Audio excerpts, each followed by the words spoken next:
GS ocean academy में आप सबका फिर से स्वागत अभिनंदन है। हमारा जीएस का टेस्ट सीरीज चल रहा है, साथ में हम आपके लिए जीएस का सुपर फास्ट वीडियो भी लाते हैं। आज का हमारा स्पेशल टॉपिक इतिहास से है, जो कुतुबुद्दीन ऐबक से संबंधित जितने भी प्रश्न हैं सब इसमें आपको शामिल किया गया है। चाहे कोई भी प्रतियोगी परीक्षा हो की तैयारी आप कर रहे हों, इस वीडियो को ज़रूर देखें और सभी प्रश्नों को सॉल्व करें। तो देर न करते हुए चलिए सुपर फास्ट वीडियो स्टार्ट करते हैं। तो आज का हमारा पहला प्रश्न विथ फैक्ट, कुतुबुद्दीन ऐबक का जन्म 1150 ईस्वी में कहाँ हुआ था? आंसर आपका है तुर्किस्तान में। 1150 ईस्वी में कुतुबुद्दीन ऐबक का जन्म तुर्किस्तान में हुआ था। मोहम्मद गोरी ने कुतुबुद्दीन ऐबक को एक दास के रूप में कहाँ से खरीदा था? तो मोहम्मद गोरी ने कुतुबुद्दीन ऐबक को गजनी के बाज़ार से एक दास के रूप में खरीदा था। चलिए आगे देखते हैं। गजनी कहाँ स्थित है? तो आपका गजनी जो है अफ़गानिस्तान में स्थित है। अगला देखते हैं, कुतुबुद्दीन ऐबक का कार्यकाल कब से कब तक था? तो 1206 ईस्वी से लेके 1210 ईस्वी तक कुतुबुद्दीन का कार्यकाल था। कुतुबुद्दीन का अर्थ क्या होता है? तो कुतुबुद्दीन का अर्थ होता है चंद्रमा का स्वामी। ये पूछा जाता है, इसको याद रखे रहिएगा। कुतुबुद्दीन का अर्थ चंद्रमा का स्वामी होता है। अगला देखते हैं, खलील अहमद निजामी ने मध्यकाल को किसका युग कहा था? तो घुड़सवारों का युग कहा था। किसने कहा था? खलील अहमद निजामी ने मध्यकाल को कहा था घुड़सवारों का युग। अगला फैक्ट देखते हैं, कुतुबुद्दीन ऐबक मोहम्मद गोरी के साथ किन प्रमुख युद्धों में साथ रहा? तो ये जो प्रमुख युद्ध रहे उसमें तराइन का द्वितीय युद्ध और चंदावर का युद्ध, ये दो प्रमुख युद्धों में कुतुबुद्दीन ऐबक मोहम्मद गोरी के साथ युद्ध किया था। अगला देखते हैं, वह कौन सा शासक था जो गद्दी पर बैठने के बाद दासता से मुक्त हुआ? तो वो थे कुतुबुद्दीन ऐबक। कुतुबुद्दीन ऐबक ऐसा शासक था जो गद्दी पर बैठने के बाद दासता से मुक्त हुआ था। वही अगले प्रश्न की ओर देखते हैं, वह कौन सा शासक था जो गद्दी पर बैठने के पहले ही दासता से मुक्त हो गए थे? तो वो थे आपके इल्तुतमिश और बलबन। इल्तुतमिश और बलबन गद्दी पर बैठने के पहले ही दासता से मुक्त हो गए थे। फैक्ट याद रखे रहिएगा, ये प्रश्न अधिकांश परीक्षाओं में पूछा जा चुका है। अगला देखते हैं, तबकाते नसीरी में मोहम्मद गोरी कहता है, किसी बादशाह के एक पुत्र हो सकते हैं लेकिन मेरे तो हजारों पुत्र हैं। तबकाते नसीरी किसके द्वारा लिखी गई पुस्तक है? तो ये है मिनहाजुद्दीन सिराज, यानी मिनहाजुद्दीन सिराज की पुस्तक का नाम है तबकाते नसीरी। चलते हैं अगले प्रश्न की ओर। भारत में तुर्क साम्राज्य की नींव रखने वाले प्रथम शासक किसे माना जाता है? बहुत इंपॉर्टेंट प्रश्न है, इसको याद रखे रहिएगा कि तुर्क साम्राज्य की नींव रखने वाला शासक जो है वो थे कुतुबुद्दीन ऐबक भारत में। अगला फैक्ट देखते हैं, कुतुबुद्दीन ऐबक की उपाधि क्या थी? तो कुतुबुद्दीन ऐबक की उपाधि थी कुरान खां। कुरान खां जो है कुतुबुद्दीन ऐबक की उपाधि थी। अगला फैक्ट देखते हैं, मोहम्मद गोरी ने कुतुबुद्दीन ऐबक को कौन सा पद दिया था? तो मोहम्मद गोरी ने कुतुबुद्दीन ऐबक को अमीर ए आखूर का पद दिया था। उसी से संबंधित अगला प्रश्न, सल्तनत काल में अमीर ए आखूर कौन सा पद था? तो अमीर ए आखूर जो है अशोशाला के प्रधान जो होते थे उन्हीं को कहा जाता था अमीर ए आखूर। अगला देखते हैं, मोहम्मद गोरी ने कुतुबुद्दीन को कौन सी उपाधि दी थी? तो मोहम्मद गोरी ने कौन सी उपाधि दी थी? मलिक और वली अहद। मोहम्मद गोरी ने कुतुबुद्दीन को मलिक और वली अहद की उपाधि से सम्मानित किया था। अगला देखते हैं, भारत में गुलाम वंश की स्थापना किस शासक ने की, जिसे इलवारी वंश, दास वंश और मामलुक वंश के नाम से भी जाना जाता है? तो इसका आंसर होगा कुतुबुद्दीन ऐबक। तो कुतुबुद्दीन ऐबक ने गुलाम वंश की स्थापना की थी। गुलाम वंश को जो है इलवारी वंश भी कहते हैं, दास वंश भी कहते हैं, और सबसे इम्पॉर्टेंट ये आपका जो है मामलुक वंश भी कहते हैं। याद रखे रहिएगा, ये भी पूछा जा सकता है एग्जाम में कि मामलुक वंश की स्थापना किसने की थी, या इलवारी वंश की स्थापना किसने की थी? तो ये थे आपके कुतुबुद्दीन ऐबक। चलिए अगला देखते हैं। कुतुबुद्दीन ऐबक का 1210 ईस्वी में लाहौर में मृत्यु कैसे हुई थी? ये भी बहुत इंपॉर्टेंट प्रश्न है, कई परीक्षाओं में पूछा गया है, याद रखे रहिएगा। तो पोलो या चौगान खेलते हुए घोड़े से गिरकर जो है कुतुबुद्दीन ऐबक की मृत्यु हुई थी। तो पूछा जाता है कि वह कौन सा शासक था जिसका मृत्यु जो है घोड़े से गिरकर हुई थी? तो वो था कुतुबुद्दीन ऐबक। चलिए अगला देखते हैं। कुतुबुद्दीन ऐबक का मकबरा कहाँ स्थित है? तो ये आपका लाहौर में। कुतुबुद्दीन ऐबक का मकबरा कहाँ स्थित है? लाहौर में स्थित है। कुतुबुद्दीन ऐबक ने अपनी राजधानी लाहौर को ही बनाया था, मुख्य राजधानी, और इसकी दूसरी राजधानी इंद्रप्रस्थ या दिल्ली थी। तो याद रखिएगा, ये भी फैक्ट है कि इसकी प्रमुख राजधानी लाहौर और उसकी दूसरी राजधानी जो है इंद्रप्रस्थ या दिल्ली थी। तो इसका मकबरा कहाँ स्थित है? लाहौर में स्थित है। आज पाकिस्तान में जो है लाहौर है। कुतुबुद्दीन ऐबक को दास्ता से मुक्ति कब मिली थी? तो कुतुबुद्दीन ऐबक को दास्ता से मुक्ति जो है 1208 ईस्वी में मिली थी। अभी ऊपर मैंने बताया भी था आपको कि 1206 ईस्वी में गद्दी पे बैठा था और 1208 ईस्वी में इसको दास्ता से मुक्ति दी गई थी। तो 1206 यानी 2 साल के बाद। तो ये भी पूछा जाता है कि वह कौन सा शासक था जिसको दास्ता से मुक्ति गद्दी पर बैठने के बाद मिली थी? तो वो थे कुतुबुद्दीन ऐबक। अगला देखते हैं। कुतुबुद्दीन ऐबक निष्पक्ष भाव से लोगों का न्याय करता था, यह किसने कहा था? ये कहे थे हसन निजामी। हसन निजामी ने कहा था कि कुतुबुद्दीन ऐबक निष्पक्ष भाव से लोगों का न्याय करता था।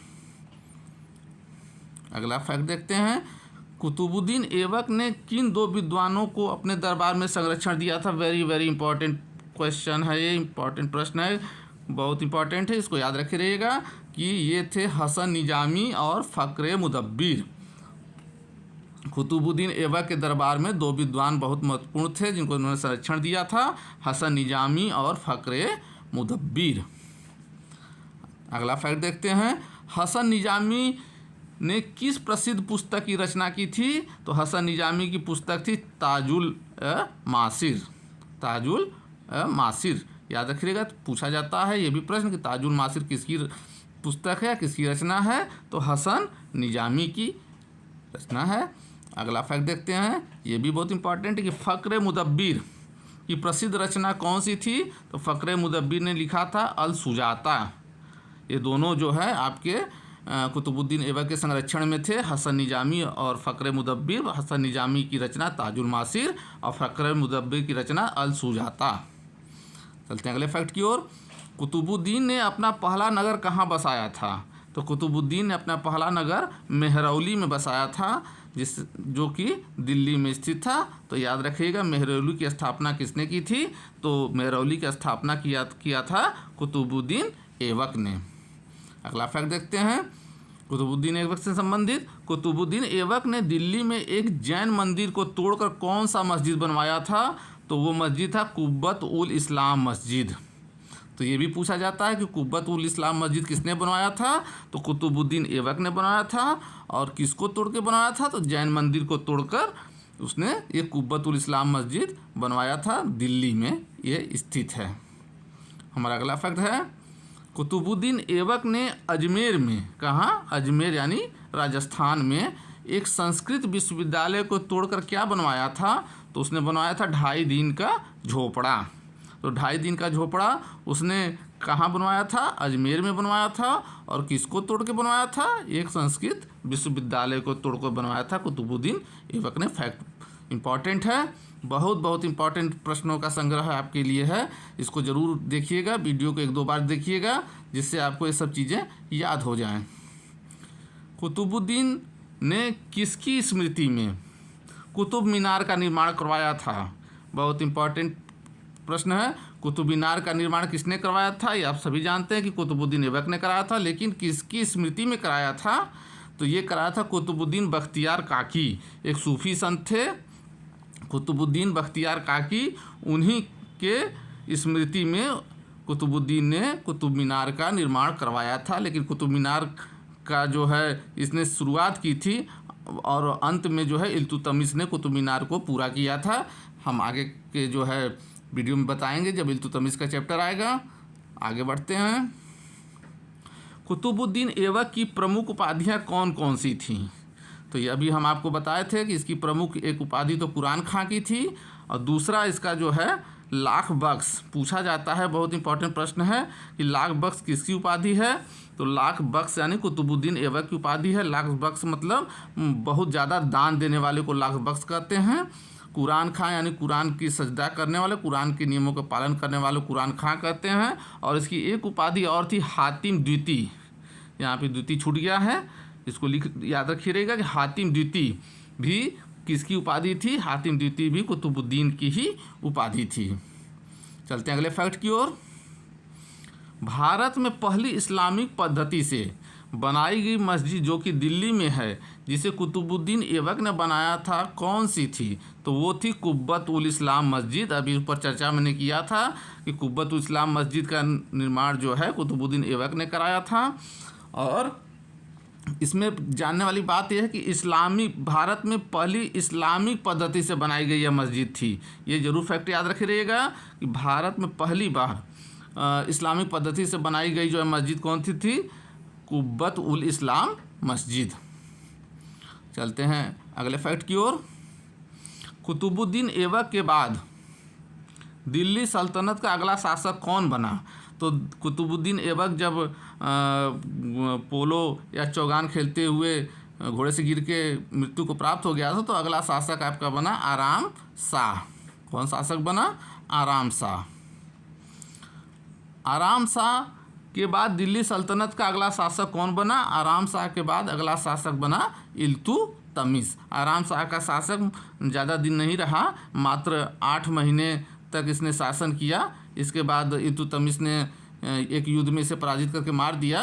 तो इसके बाद इल्तुतमिश जो बदायूं का सूबेदार था, ये दिल्ली सल्तनत का शासक बना। हमारा अगला फैक्ट है दिल्ली सल्तनत का संस्थापक। याद रखिएगा, बहुत इंपॉर्टेंट है, इस पर कंफ्यूज मत होइएगा। बहुत लोग कंफ्यूज हो जाते हैं कि दिल्ली सल्तनत का संस्थापक तथा दिल्ली सल्तनत का वास्तविक संस्थापक किसे माना जाता है? याद रखिएगा, दिल्ली सल्तनत का संस्थापक जब पूछे तो कुतुबुद्दीन ऐबक, और जब दिल्ली सल्तनत का वास्तविक संस्थापक पूछे तो इल्तुतमिश। कंफ्यूज मत होइएगा, बहुत इंपॉर्टेंट फैक्ट आपके लिए। अगला है आराम शाह। आराम शाह का शासन केवल 8 महीने का था। आराम शाह और किसके बीच युद्ध हुआ था जिसमें आराम शाह की मृत्यु हो गई थी? तो मैंने अभी ऊपर बताया, आराम शाह और इल्तुतमिश की जो है युद्ध हुआ था जिसमें आराम शाह की मृत्यु हो गई थी। चलते हैं अगले फैक्ट की ओर। आराम शाह के बाद दिल्ली सल्तनत का अगला शासक कौन बना? इल्तुतमिश बना। दिल्ली सल्तनत का वह कौन सा शासक था जिसने अपने नाम का खुतबा तथा अपने नाम का सिक्का जारी नहीं किया था? तो वो शासक था कुतुबुद्दीन ऐबक। याद रखे रहिएगा, वेरी इंपॉर्टेंट फैक्ट आपके लिए कि कुतुबुद्दीन एक वैसा शासक था जिसने न तो अपने नाम का खुतबा जारी पढ़ाया और न ही अपने नाम का कोई सिक्का जारी किया। यानी कुतुबुद्दीन ऐबक का कोई भी सिक्का प्राप्त नहीं हुआ है। चलते हैं अगले फैक्ट की ओर। मध्यकालीन भारत के बौद्धिक इतिहास की शुरुआत ख्वाजा मोइनुद्दीन चिश्ती की दरगाह से शुरू हुई, और राजनीतिक इतिहास की शुरुआत अलाउद्दीन की तख्ता नसीनी से शुरू हुई। यह कथन किसका है? ये कथन है बहुत ही प्रमुख इतिहासकार, और उनका नाम था इरफान हबीब ने कहा कि बौद्धिक इतिहास की शुरुआत मोइनुद्दीन चिश्ती से शुरू हुई और राजनीतिक इतिहास की शुरुआत अलाउद्दीन की तख्ता नसीनी से शुरू हुई। इसी के साथ ये चैप्टर आपका समाप्त होता है। आपसे निवेदन है कि चैनल को प्लीज़ सब्सक्राइब और बेल आइकन प्रेस कर लें। हम अगला वीडियो जो है टॉपिक इतिहास का 30 ऐसे प्रश्नों को लाएंगे जो कि कम से कम 500 से लेकर 1000 प्रतियोगी परीक्षाओं में पूछे गए हैं, और उसको आप ज़रूर देखिएगा। तब तक के लिए धन्यवाद, शुक्रिया है।